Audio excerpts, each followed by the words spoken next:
have that complaining pattern. I'm not saying if there's something really wrong, you should do something to rectify it. So I'm not going to actually say anything. Someone's supposed to complain. According to reception, if there's something there that needs to be rectified, it's not a complaint, it's just information. Complaint means there's the emotion around the emotion says.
In alignment with what is, internal alignment with what is, rather than demanding that something should be otherwise. The exception is conveying information so that something can be changed if it can be changed, that's understood. Or doing it yourself. Clean it up, do this, do that. That's fine. But other than that, see, spiritual practice to live in alignment with the isness of the present moment, and honor the present moment, and bring a kind of appreciation to the present moment. Appreciate while you're here. Appreciate whatever the present moment presents to you. Another word for it is you welcome the present moment. And this is actually a relatively easy place to do that. Nothing is perfect, we know that. But this is you're in a protected setting, and it's relatively easy here to welcome the present. It might be easier here than to be at a crowded airport and the flights have been cancelled, or to be stuck anywhere, or to be in the hospital, then big things, small things happen.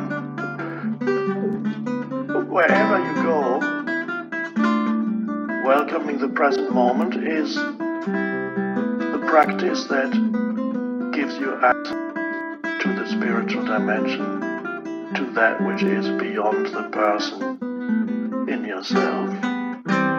It seems too simple almost, but let that be your practice here. You may remember I mentioned it once or twice before. There was a Zen teacher, and a disciple came to him and said, I'm going away now on a journey for 7 years, and since I haven't made it, I've been in this monastery for 5 years and I still haven't got it. Can you give me some practice for my journey? And the Zen master said, okay, here's your spiritual practice for your journey. Come back in 5 years and let me know how it went. Wherever you are, whatever situation you find yourself in, whoever you are with, whatever happens, say, thanks for everything, I have no complaint whatsoever. Is that it? One imagines spiritual practice, some complicated meditation method that takes years to master. But no, he said, make it your spiritual practice to thanks for everything, I have no complaint whatsoever, no matter what happens. So if you miss, whether you catch the bus or you miss the bus, you catch the bus, say thanks for everything, I have no complaint whatsoever. You miss the bus, thanks for everything, I have no complaint whatsoever. You're in a lovely hotel room, in a warm bed, say thanks for everything, I have no complaint whatsoever. Or you're out in the cold with nowhere to sleep. Oh, then it not only gets more challenging to say that, but if you say it and you mean it, saying it is just words, but if you say it and mean it, when instead of being in a luxury hotel you find yourself penniless in the street, if you then say it and mean it, that will take you much deeper than being in a luxury hotel bed and saying thanks for everything, I have no complaint whatsoever. That's relatively easy, or you might say the pillow is not quite the way I want it. But it's relatively easy to say, but say it when you're out in the cold and you can't get a hotel because you don't have the money, or there are no hotels, nowhere to sleep, cold, wet. Thanks for everything. Thanks.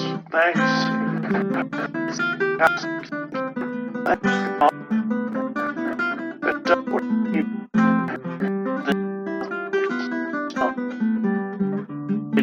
Say thanks to total acceptance of, not total acceptance of, I'm going to be out in the cold. You don't know, maybe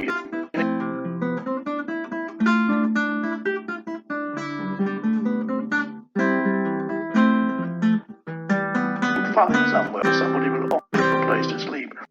It's just this moment. Thanks for everything is thanks for this moment. So, thanks here means a complete acceptance of this moment. And if it's a moment that seems difficult to accept, that takes you much deeper. It's easy to accept. You have a nice meal, you're drinking a cocktail, and then you order the starter, which is whatever, let's say, oysters, half of what if some people love them, some don't, but that's a general thing that people think, oh, okay, and thanks for these oysters, thanks for everything, no complaints, thanks for everything, and then you sick in your stomach. So when you were eating the oysters, you said, thanks for everything, I have no complaint, right? But what about now? Because you ate too many oysters. So it's bringing your inner self into alignment with the present moment. A very powerful spiritual practice. Why is it so powerful? Especially when it's a situation that's challenging. You say it and you mean it. Because everything that sustains the person, the exclusively personal sense of self, in that act of complete surrender to what is, the personal sense of self gives way to a deeper, transcendent sense of self, which the Buddhists call no-self.